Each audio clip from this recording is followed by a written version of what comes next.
ہم سیکھ رہے ہیں کچھ نئی وکیبلری. اب باری ہے ورڈ نمبر 61 کی. مل کر اسے پڑھتے ہیں. SUITE یہ بنتا ہے suite. Meaning a set of rooms for one person or family, یعنی کمروں کا ایک سیٹ جیسے کہ کسی ہوٹل یا گھر وغیرہ میں ہو سکتا ہے جو کسی ایک شخص یا کسی چھوٹی فیملی کے لیے ہوتا ہے. جملے میں اس کا استعمال دیکھتے ہیں. The newly married couple stayed in the hotel's suite. یعنی نئے شادی شدہ جوڑے نے ہوٹل کے سویٹ میں رہائش اختیار کی. Word number 62 accord. accord meaning to give someone power or status, یعنی کسی کو کوئی طاقت یا مرتبہ دینا یعنی کوئی عہدہ وغیرہ دینا. جملے میں اس کا استعمال دیکھتے ہیں. The head of a state must use the powers accorded to him wisely. یعنی حکومت کے جو سربراہ ہے اس کو جو اختیارات دیے جاتے ہیں انہیں اسے عقل مندی کے ساتھ استعمال کرنا چاہیے.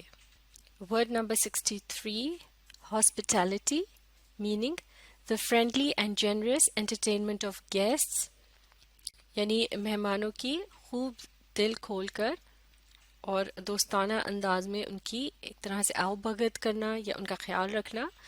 سینٹنس میں اس کا استعمال دیکھتے ہیں. The village folk are known for their warm hospitality towards their guests, یعنی گاؤں کے لوگ اپنی مہمان نوازی کی وجہ سے مشہور ہیں.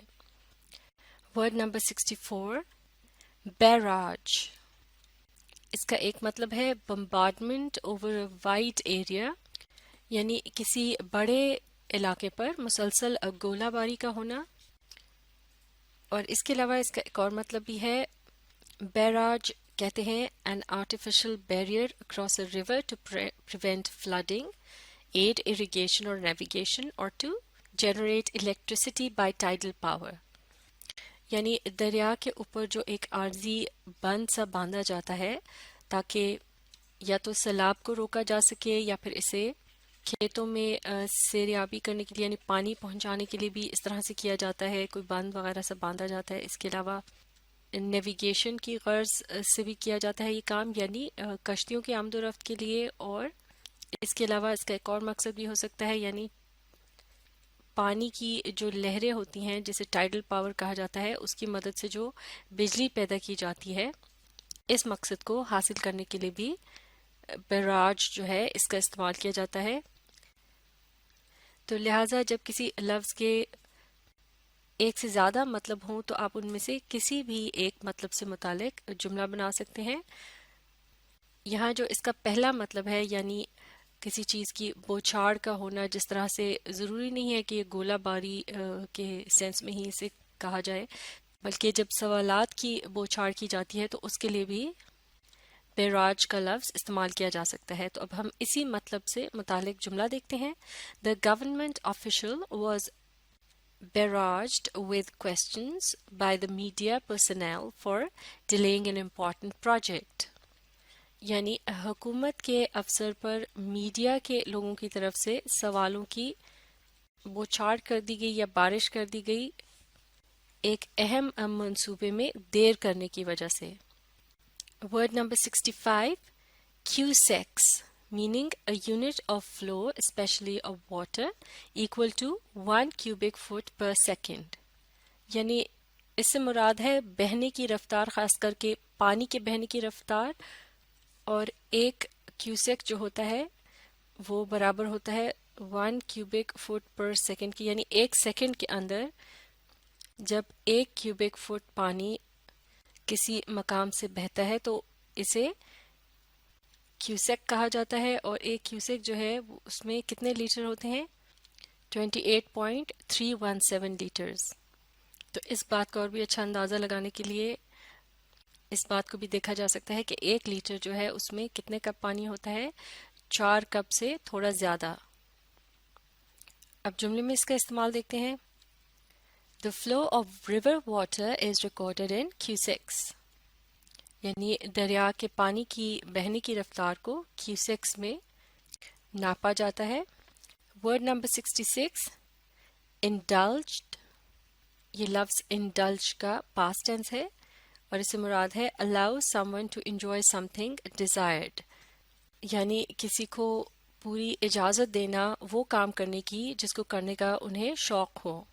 جملے میں استعمال دیکھتے ہیں grandparents often let their grandchildren to indulge into their favorite pastimes، یعنی دادا دادی وغیرہ یا نانا نانی جو ہوتے ہیں وہ اکثر اپنے پوتے پوتیوں یا نواسے نواسیوں کو ان کے پسندیدہ جو کام ہوتے ہیں ان کو کرنے کی کھلی اجازت دے دیتے ہیں، یا اس طرح بھی کہا جا سکتا ہے ان کو ایک طرح سے کھلی چھوٹ دے دیتے ہیں، یعنی ایک طرح سے اس کا یہ مطلب بنتا ہے کہ وہ ان بچوں کو کسی چیز سے بھی روکتے ٹوکتے نہیں ہیں۔ شاید یہی وجہ ہے کہ بچے جو ہیں وہ اپنے پیرنٹس کے بجائے گرینڈ پیرنٹس کے ساتھ زیادہ پرسکون اور خوش محسوس کرتے ہیں، کیونکہ ان کو کاموں کو کرنے کی زیادہ آزادی ہوتی ہے۔ ورڈ نمبر 67 فیوڈز، معاف کیجیے گا feud, a long and bitter quarrel or dispute، یعنی ایک بہت لمبا اور سخت نوعیت کا جو آپس کا لڑائی جھگڑا ہوتا ہے یا کوئی تنازع ہوتا ہے اسے فیوڈ کہا جاتا ہے۔ جملے میں استعمال دیکھتے ہیں The tribal communities have a chief in each tribe to solve any feuds، یعنی قبائلی نظام میں ہر قبیلے کا ایک سربراہ ہوتا ہے جو کہ ہر قسم کے لڑائی جھگڑے کو حل کرتا ہے۔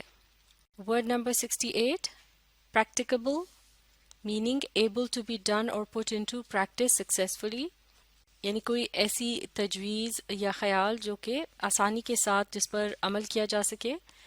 جملے میں استعمال دیکھتے ہیں The new method proposed by the committee to control the pollution seems quite practicable، یعنی کمیٹی نے جو نئے طریقہ کار کی تجویز دی ہے آلودگی کو قابو کرنے کے لیے وہ خاصی قابل عمل معلوم ہوتی ہے، یعنی اس پر آسانی سے عمل کیا جا سکتا ہے۔ Word number 69 menace، meaning a person or thing that is likely to cause harm، یعنی کوئی شخص یا چیز جس کی طرف سے نقصان کا اندیشہ ہو۔ Sentence The members of the students' organization have come up with brilliant ideas to control the menace of drugs۔ اس جملے میں menace کو لعنت کے معنی میں استعمال کیا جا رہا ہے، یعنی یہاں بھی اس کا یہی مطلب بنتا ہے کوئی ایسی چیز جس سے نقصان پہنچنے کا اندیشہ ہو۔ تو اس جملے میں یہ کہا جا رہا ہے کہ طالب علموں کی تنظیم کے ارکان نے بہت ہی زبردست خیالات بتائے ہیں یا پیش کیے ہیں نشہ آوری کی لعنت پر قابو پانے کے لیے۔ Word number 70 erupting، meaning break out suddenly، یعنی اچانک کسی چیز کا شروع ہو جانا۔ اس کے علاوہ جب پہاڑوں سے اچانک لاوا پھٹ کر باہر نکلتا ہے تو اس عمل کو بھی erupting کہا جاتا ہے۔ لفظ erupting جو ہے یہ لفظ erupt سے نکلا ہے اور اس کا past tense ہوتا ہے erupted۔ تو لفظ erupted کا استعمال دیکھتے ہیں جملے میں A fierce battle erupted between the rangers and the dacoits، یعنی رینجرز اور ڈاکوؤں کے درمیان ایک خوفناک لڑائی شروع ہو گئی، یا پھر اس کے لیے بہتر لفظ ہوگا پھوٹ پڑی۔ تو یہ تھے چند اور نئے الفاظ جنہیں ہم نے ان کے میننگز اور سینٹنسز کی مدد سے سمجھنے کی کوشش کی۔ انہیں اچھی طرح سے سمجھنے کے لیے آپ اس ویڈیو کو ری پلے کیجیے اور اس کے ساتھ ساتھ پڑھنے، سمجھنے اور لکھ کر پریکٹس کرنے کی کوشش جاری رکھیے۔ اب ہم اس سے اگلی ویڈیو میں کچھ اور نئی ویکیبلری اسٹڈی کریں گے۔